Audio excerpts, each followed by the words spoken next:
Welcome back, everybody. It's time for another deep dive. And this time, we're going on an adventure. Yeah, this one is really exciting. I'm excited to talk about this.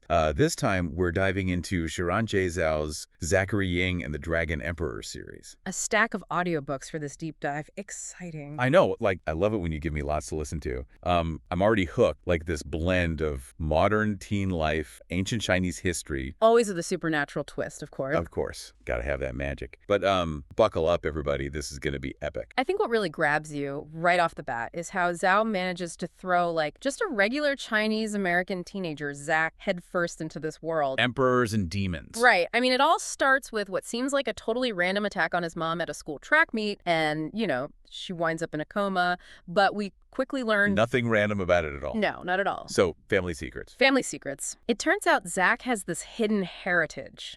He's carrying a piece of the spirit of Qin Shi Huang. The first emperor of China.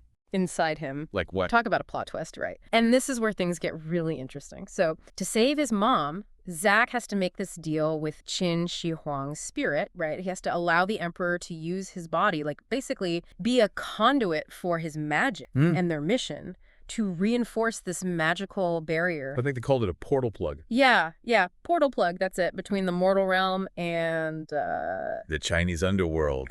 Spooky. So if they fail, powerful demons can consume Zach's mom's spirit. The stakes are high GH. Oh, they are, and to do all this, they have to find the heirloom seal of the realm, right? Right, which happens to be in the possession of, you guessed it, the Dragon King of the East Sea, underwater dragon palaces, ancient artifacts. We're off to a good start. And what I find really fascinating about the heirloom seal, it's not just this random, powerful object. It's this, symbol deeply embedded in Chinese history, Chinese culture. I mean, seals were, and still are, so incredibly important. They represent authority, power, even personal identity. And in the series, this heirloom seal, it amplifies the emperor's powers, but it also brings out their tyrannical tendencies. It's absolute power corrupts absolutely. Exactly. Makes you think, doesn't it? It does. About the influence of power.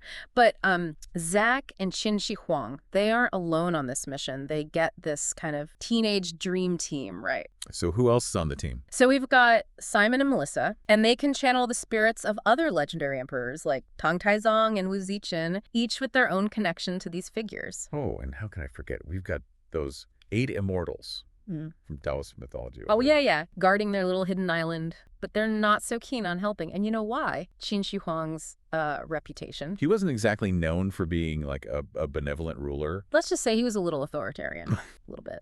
And then there's that whole thing with the Dragon King. The Dragon King of the East Sea.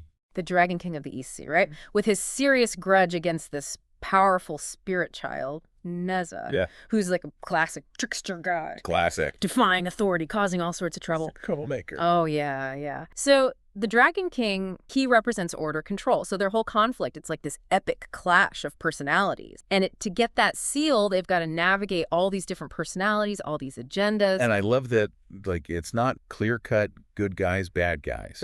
Right. It's more complicated than that. Way more complicated. And then we learn that Simon and Melissa actually orchestrated the attack on Zach's mom. Whoa. Yeah. They thought it was the only way to get him involved. In saving China, baby. Saving China. So that makes you wonder about their motives, right? It kind of throws a wrench in things. I thought they were the good guys. It really does. It throws a wrench into everything. And it gets you thinking about necessary evils, right? Do the ends justify the means? Even when it comes to saving the world. Is it ever okay to manipulate someone, even for a greater good? No easy answers in this series. There really aren't. But that's what makes it so thought-provoking. It makes you really think. And then another twist.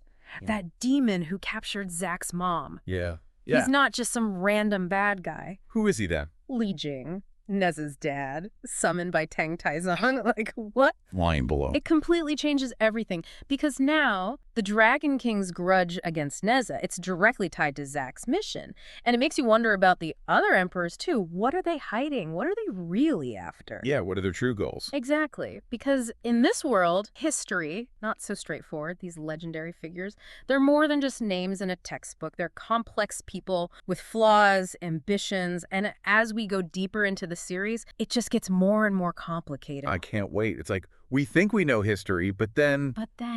There's always more to the story, isn't there? I love it. It's so much more than just good versus evil. It's about, this messy in It's the between. gray areas. Yeah, the gray areas. And it forces you to really confront those complexities. Makes you think, for sure. Oh, yeah, big time. I'm ready for more.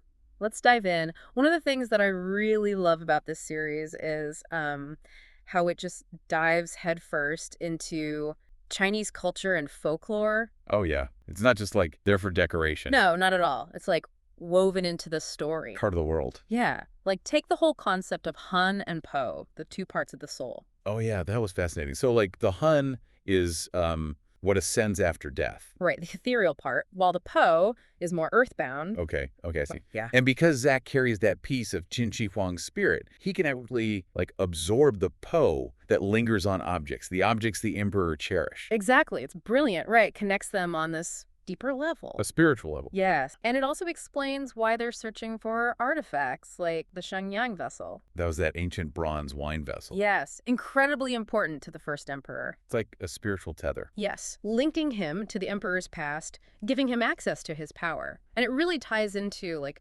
the whole idea of ancestor veneration in Chinese culture, don't you think? It totally does. Like, respect for ancestors and the belief that their spirits, can influence the living. It's huge. It's a fundamental aspect of the culture. And the series uses that concept of Hun and Po to, like, illustrate it perfectly. It's not just a plot device. No, not at all. It's like a window into a whole belief system. And speaking of powerful objects, I mean, we got to talk about the heirloom seal. It's more than just magical, right? Absolutely. It's a symbol of imperial authority, centuries of history. Like, seals themselves have played a huge role in Chinese history. Oh, yeah. Think about it. In ancient China, they were like signatures. Yeah. Authenticating documents, signifying authority, often made from precious materials, jade, gold. So they were symbols of power, status, and in this context, the heirloom seal. Ultimate authority. I can see it, the emperors. Huge responsibility that comes with it. And I don't know if you noticed this, but it affects each emperor differently. Oh, I did. It's like it amplifies their personality. Yes. Like take Tang Taizong, for example. Ambitious, ruthlessly pursued power, but with the seal, those tendencies, even stronger. And it's the same with Wu Zixin, too. It is. She had overcome so much to rise to power as a woman. But then she gets that seal and she just becomes, like, even more assertive, more domineering. Makes you wonder if power just, does that to people, It really does. It's like this shaping influence. But Zach, even though he starts as this naive teenager, he learns to wield that power. And he even defies the emperor's commands sometimes. He starts to make his own choices. He does. Like, he's forging his own path, not just a puppet. He's not afraid to stand up to them either. No, he's not. He calls them out, Points out that their actions don't always match those noble ideals they claim to represent. Like, talk about standing up to authority. He's challenging the status quo, and he makes us as readers, or in this case listeners, challenge it too. It's like we're so used to these, grand narratives of heroes and villains. Exactly. But this series, it peels back the layers and shows us the messiness, The gray areas. the human flaws, reminds us that even these larger-than-life figures, they're still human. With their own baggage. Exactly. And the series, it does such a good job of, humanizing them. Makes us think more critically.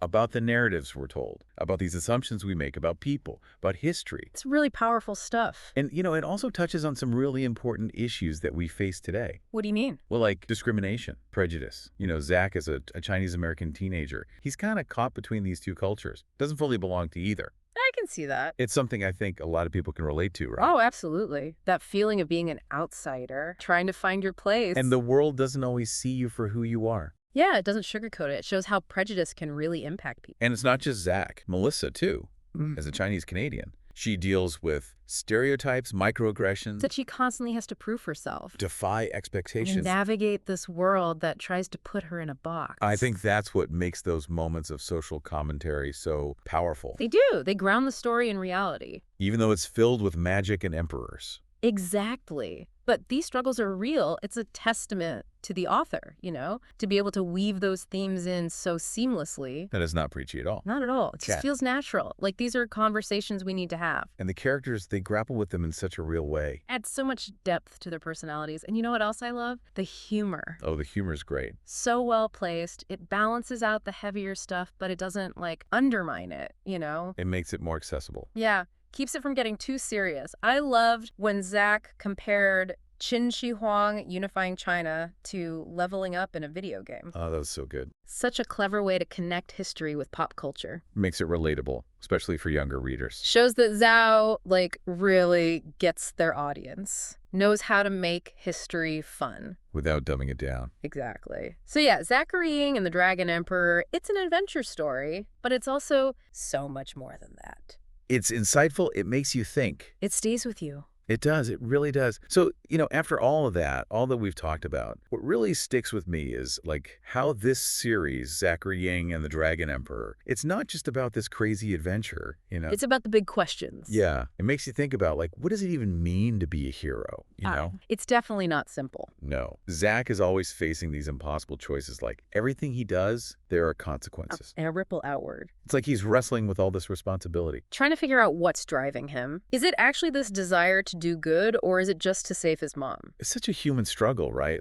He's not this perfect hero. No, not at all. He makes mistakes. He's impulsive. He even uses his powers for, selfish reasons sometimes. I think that's what makes him so relatable, He's a teenager. Exactly. A flawed teenager thrown into these insane circumstances makes his growth, his self-awareness, even more powerful. And the series, it doesn't shy away from, blurring the lines between good and evil. Oh, no, not at all. I mean, you got Qin Shi Huang. Right. Classic example. Often portrayed as this, ruthless tyrant. But then we see these moments of compassion. Of selflessness. But, is he good or bad? Makes you wonder. And then Simon and Melissa, they're supposed to be on Zach's side. But they're super manipulative. Yeah. What are their motives, really? It keeps you guessing. Are any of them inherently good or bad? Or are they just, driven by all these different things? Loyalties, ambitions. It's complicated. Oh, it is. And the series, it doesn't give you easy answers. You got to figure it out for yourself. It makes you think for yourself. Exactly. Ugh, and that ending. I know. Talk about a cliffhanger.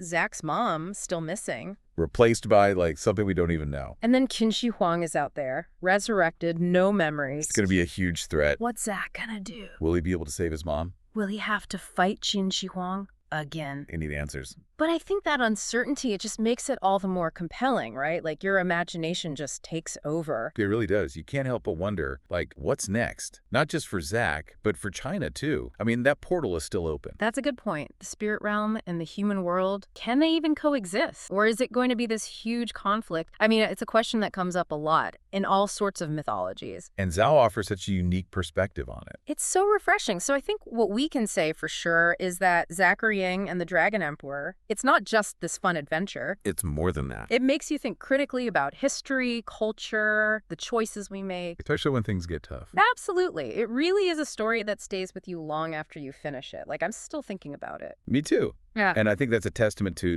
the power of stories in general. No, completely. It can transport you, introduce you to these amazing characters, and leave you with more questions than answers. And sometimes those questions, they're the best part. They are. They spark something. So I think it's safe to say if you're looking for something that will, make you think, make you use your imagination, this is the deep dive for you. Absolutely. And I think that about wraps it up for this epic deep dive. I think so too. Thanks for listening, everybody, and we'll catch you on the next deep dive. See ya.